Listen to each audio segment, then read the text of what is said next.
சிவானந்தம் ஐயாவின் இத்தினூண்டு கதை.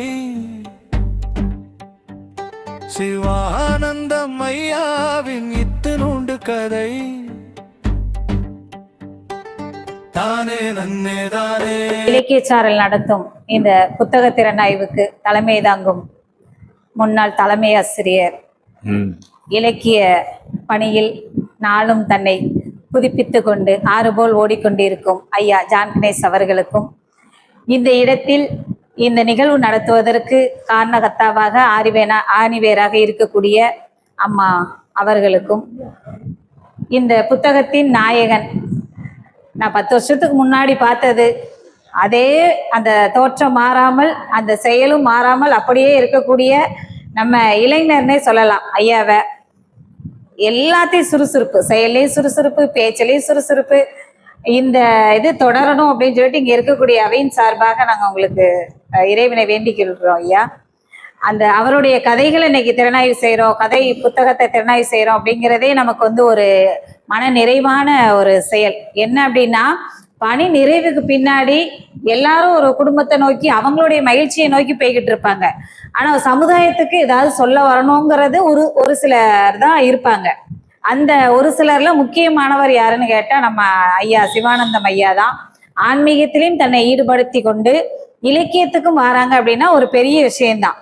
அதே மாதிரி குடும்பத்தையும் பார்த்துக்கிட்டு ஒரு தலைவராக இருந்து வழி நடத்திக்கிட்டு ஒரு இலக்கியத்துக்கும் ஒரு தலைமையாக இருக்கக்கூடிய நமது தமிழ் தாயின் மூத்த மகன் ஐயா அவர்களை வணங்கி, அவையில் உட்கார்ந்திருக்கக்கூடிய அத்தனை சான்றோர் பெருமக்களுக்கும் மகிழ்வான காலை வணக்கத்தை தெரிவித்து கொண்டு, ஒரு நூல் அப்படிங்கிறது அந்த நூலை வச்சு அந்த கதையாசிரியருடைய ஆளுமையை சொல்லிடலாம். ஒரு எழுத்து அப்படிங்கிறது 3 காலத்துக்கும் போய் வரும். ஒரு சில எழுத்தாளர்கள் எதிர்காலத்துக்கு தேவையானது எழுதுவாங்க, ஒரு சில நிகழ்காலத்தை எழுதுவாங்க. ஆனால் ஐயாவுடைய கதைகளை படித்தோம் அப்படின்னா, அவருடைய எழுத்துக்களை படித்தோம் அப்படின்னா 3 காலத்துக்குமே பொருந்தும். அந்த மாதிரி எழுதக்கூடிய ஒரு மனிதர். அவருடைய கதைகள் அன்னைக்கு எல்லாருக்குமே அனுப்பிடுவார். ஒரு இடத்துல நூல் வெளியிட்டார் அப்படின்னா அவருக்கு அறிமுகமான எல்லார் வீட்டுக்குமே இந்த மறுநாளே இந்த புத்தகம் வந்துடும். அதுக்கு மறுநாளே நான் படித்து முடிச்சிருவேன்.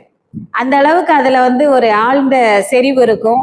எல்லா புத்தகத்திலையுமே அப்படி இத்தினூண்டா சொல்லிட்டு பெரிய விஷயங்களை சொல்லியிருப்பாரு. அந்த மாதிரி ஒரு திறமை எல்லாருக்குமே கிடைச்சிடாது. தமிழ் தாய் இறைவன் அவருக்கு கொடுத்துருக்காங்க. இன்னும் நீண்ட ஆயுளோடு நீங்க நிறைய கதைகள் எழுதணும். இது மாதிரி நாங்கள்லாம் உட்காந்து உங்க கதையை விவாதம் பண்ணணும் அப்படின்னு நான் கேட்டுக்கிறேன் ஐயா. எனக்கு 10 வருஷத்துக்கு மேல அறிமுகம். நாங்கள் உரத்த சிந்தனையில பாரதி விழாவா நாங்கள் நிறைய பயணம் செஞ்சிருக்கோம். இலக்கிய உலால திருவள்ளுவர் மன்றத்துல பார்க்கும்போதெல்லாம் அந்த புன்சிரிப்போட இருக்கக்கூடிய அதுதான் எங்களுக்கான எனர்ஜின்னு நினைப்பேன். எங்களுக்கான ஒரு வழிகாட்டுதல் அவருடைய செயல்களும் அவருடைய அந்த துடிப்பான அந்த பேச்சுக்களும் தான் எங்களை மாதிரியான ஆட்கள் அந்த வளர்ந்து வரக்கூடிய எழுத்தாளர்களுக்கு ஒரு முன்மாதிரியாக எடுத்துப்போம். அன்னையிலிருந்து இன்னைக்கு வரைக்கும் ஒரு மகள், ஒரு இலக்கிய ஒரு தோழமை அப்படிங்கிற உணர்வோடு பயணம் செஞ்சுக்கிட்டு இருக்காரு ஐயா. நிறைய நீங்க நூல்கள் எழுதணும். ஒரு எழுத்துங்கிறது ஒரு சமுதாயத்தை மாற்றக்கூடியது, தான் சார்ந்த இனத்தையும் மொழியையும் மாற்றக்கூடியது. அதுதான் உண்மையான ஒரு எழுத்துக்கான ஒரு முழுமையையும். அந்த பணியை நீங்க செஞ்சிட்டு இருக்கீங்க. ஒவ்வொருத்தருடைய கண்ணோட்டம் ஒவ்வொரு மாதிரி இருக்கும். உங்களுடைய கண்ணோட்டம் சமுதாயம் சார்ந்து மனிதர்கள் எப்படி இருக்காங்க, எப்படி இருந்தா நல்லா இருக்கும் அப்படிங்கிற ஒரு கருத்தை பதிவு செஞ்சிருக்கீங்க. நிறைய எழுதணும், நீங்க நிறைய எழுதணும், நிறைய நாங்க வாசிக்கணும், உங்களுடைய புத்தகத்தை வாசிக்கணும்னு சொல்லிட்டு இங்க இருக்கக்கூடிய அனைவரின் சார்பாக உங்களுக்கு நன்றியையும், தலைமைக்கும் வாழ்த்துறை வழங்கக்கூடிய அம்மா அவர்களுக்கும் நன்றியை தெரிவித்து, இலக்கிய சாரலின் சார்பாக அனைவருக்கும் மீண்டும் நன்றியை தெரிவித்து வணக்கத்தை தெரிவித்து அமர்கின்றேன்.